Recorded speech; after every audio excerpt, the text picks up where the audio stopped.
Hi. We've been talking about moral conflicts, moral dilemmas, situations you find yourself in where there are seemingly conflicting obligations, where you have to make trade-offs among different things that you value.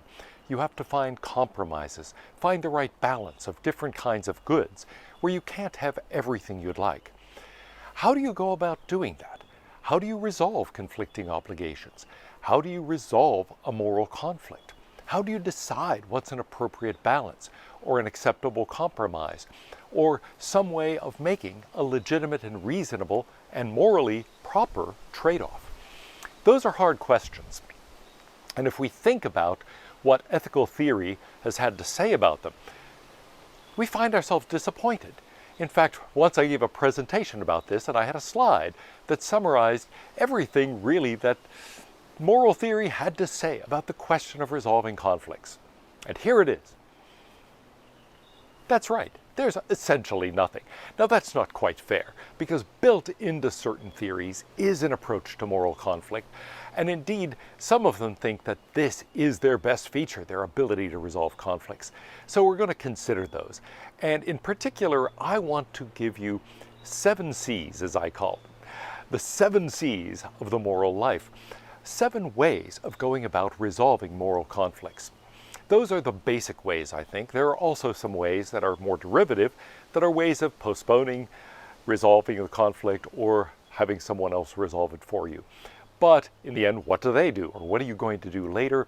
We need to resort to one of these basic ways, or perhaps some combination of these basic ways of resolving it. I myself am a pluralist. I'm inclined to think that all of these are important things to have in our toolbox, and each one of them has some promise in different situations for giving us a good way of resolving a moral conflict.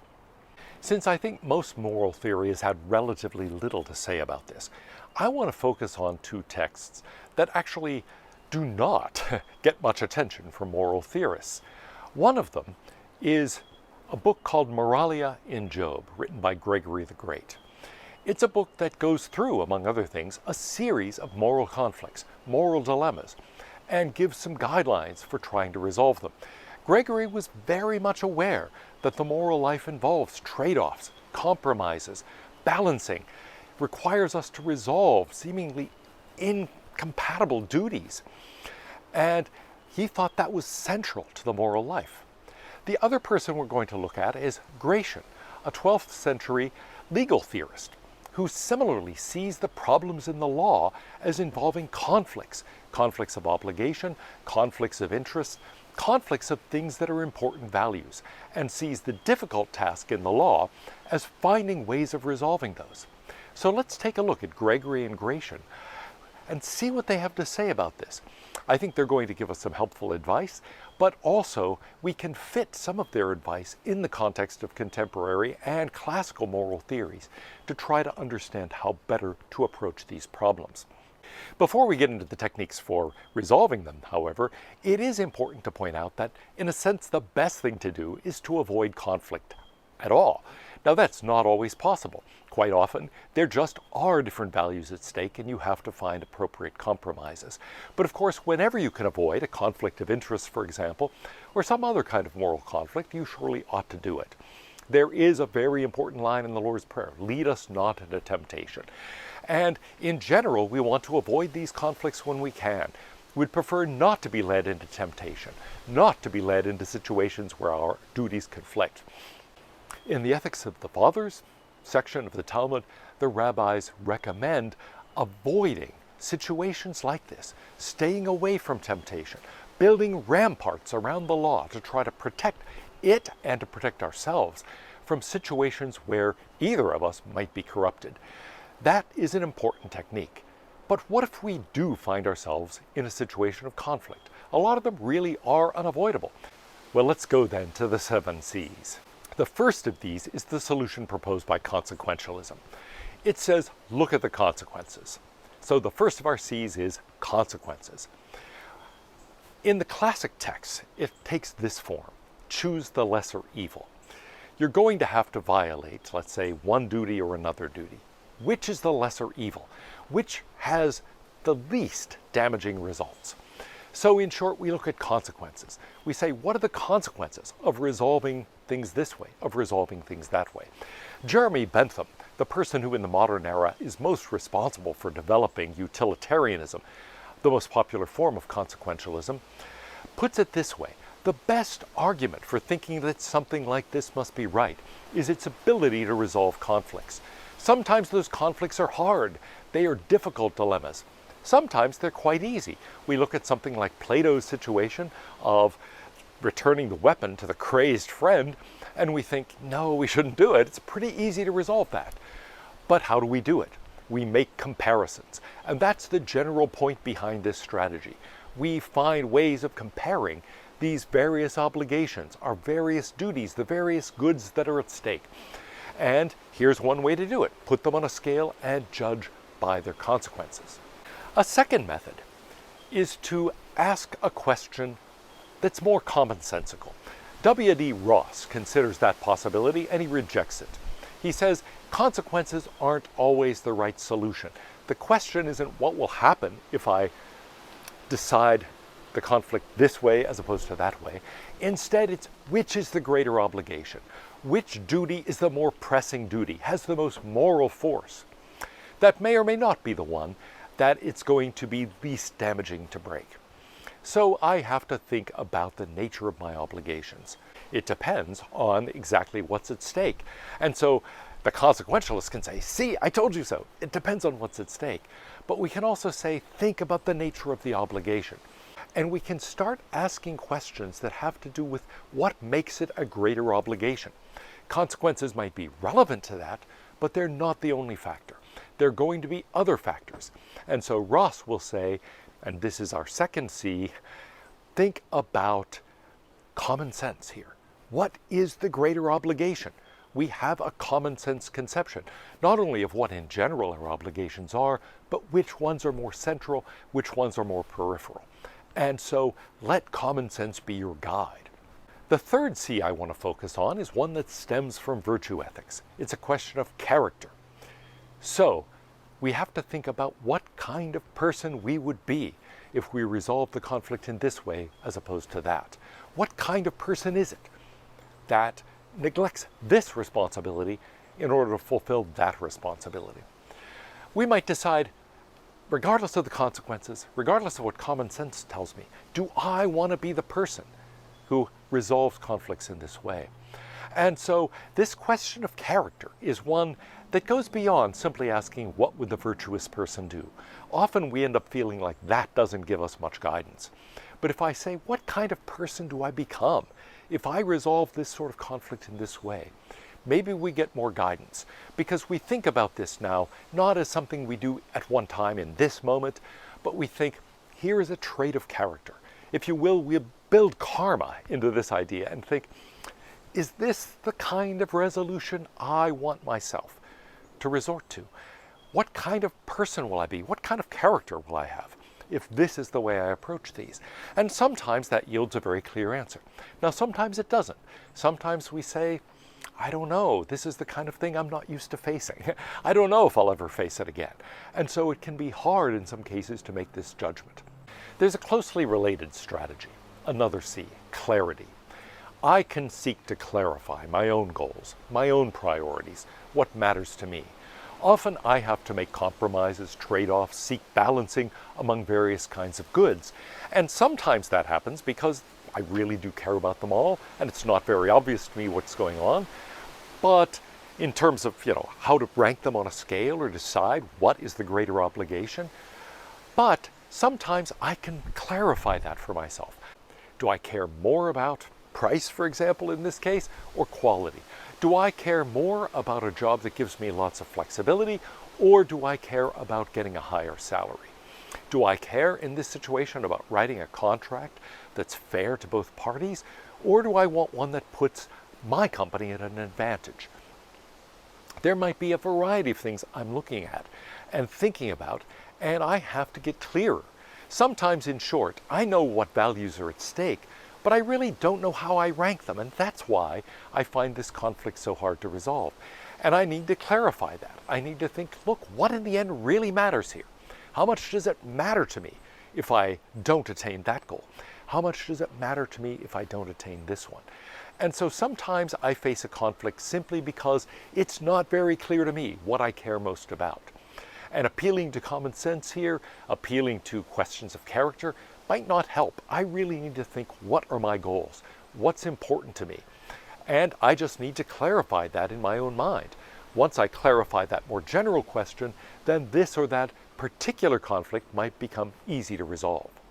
The next strategies depend on finding a third way. There's a traditional logical law, tertium non datur. There's no third way, no third option is given. And often conflicts look that way. I've either got to break this obligation or break this obligation. Break that promise, break this promise. I have to either seek that value or promote that value. I can't do both. But maybe sometimes there are ways of doing both. So that brings me to the next set of two strategies here. One of them is compromise. Maybe I can seek a compromise. I can find some way of actually balancing these, having a bit of both. And I realized maybe I don't have to go entirely this direction or entirely that direction. Maybe there's another option that lets me have enough of each that I can be more satisfied. Similarly, if I face what appears to be a conflict of duty, it looks as if I can't possibly satisfy both, well, maybe I can. Maybe there's a way at least of coming close to satisfying that duty, coming close to satisfying this one, and in general coming up with an acceptable compromise. I don't fully satisfy either one, but maybe I can satisfy enough that I actually end up feeling as if I've got some kind of compromise worked out. Sometimes there really is a way of having a bit of both, having another way. The other strategy that follows the same basic idea is creativity. Maybe I can get creative and develop another way. So I see this path or that path, I don't see a third path, but maybe I can make one. Maybe I can find another solution. If I had any skill as an administrator, and I was a department chair for 10 years, it was doing that. It was finding another way. Saying, well, it looks like we have to choose A or B and it's a tough choice, but maybe there's some third option, C, that can actually give us more of what we want, that can make it possible to achieve our ends and actually satisfy both sets of demands. Sometimes there is some middle path. There is some way of actually achieving the various goals that I have. The obvious methods will force me to sacrifice one or the other, sacrifice one duty or another, but maybe there's another way that lets me actually attain both. The last option is one that I initially didn't think of. In fact, the first time I gave a presentation about this, the person who was running the slideshow came up with this during the question period. But I think it's a great point. It is conceptualize, conceptualization. Sometimes the conflict results from my not conceptualizing the situation adequately. Here was his example. He's got two kids in the back seat, and they're fighting over territory. In fact, there's a company that actually makes an inflatable thing that goes between the two children in the back seat to try to keep them from fighting and to resolve the territorial conflicts that go on between the two. So he said, yeah, sometimes they start fighting and you could think it's about space, it's about territory in the back seat. But he said, invariably, that's not what it's really about. They're tired, they're hungry. Here's the solution. Stop and get them something to drink or something to eat. Or maybe it's just, all right, don't take that one last stop, get home fast and put them to bed. In any case, it's really about something else. And sometimes that is what's really going on. It looks like you care about A and care about B, you can't have both, what do you do? Or you've got this obligation and that obligation, they conflict, you can't have both. But sometimes you realize, actually, that's not what the conflict is really about. It seems to be about those obligations. It seems to be about these two different values. But actually, there's something else going on. There's something deeper that you care about more. And it looks like a conflict situation simply because there's this underlying problem that isn't being addressed. We could put it this way. The conflict has a certain presumption. It is built on a certain assumption about what's really going on. Maybe that assumption is wrong. Maybe we need to rethink what our obligations really are, what really is a duty in this situation. Maybe we need to rethink what we care most about. And it might turn out it's not either A or B. It's something else entirely. So sometimes we need to conceptualize things correctly. We need to reconceptualize, if you will, what's really at stake in this situation. And doing that can suddenly make things seem easy to resolve. Well, I've mentioned what I think are 7 basic ways of addressing moral conflicts. But many times in organizations and in personal life, there are 2 other strategies that are helpful. They aren't basic. They aren't ways of really addressing the question directly. But nevertheless, they can be important strategies. What are they? The first one is to delay things. That is to say, to put this decision off, to decide to sleep on it. Wait a bit. Maybe the situation will become clear. Sometimes it's simply a question of think more about it. Take time to reflect. Pray about it. Take time to talk to people. Gather all of the information you can. Reflect on whether you've got the right conceptualization of the problem. But in short, sleep on it. Take some time to think it over. The last technique, and often in an organization this is the right thing to do, is to appeal to a higher authority. Say essentially, this is above my pay grade. I should not be the person who is in a position to actually resolve this conflict. Somebody else needs to do it. This involves a basic decision about what kind of company we want to be, for example, what kind of organization we are, what model we're going to use to think about the employment relationship, and so on. And so you realize this needs to be decided at a higher level. I'm not in a position to resolve this conflict. It's something bigger than I can really deal with. And so go to the boss, kick it up a level. Sometimes that really is the best option. It's again not a direct way. It's saying to someone else, you do this. But sometimes that's exactly the right thing and what you need to do, especially in organizational contexts.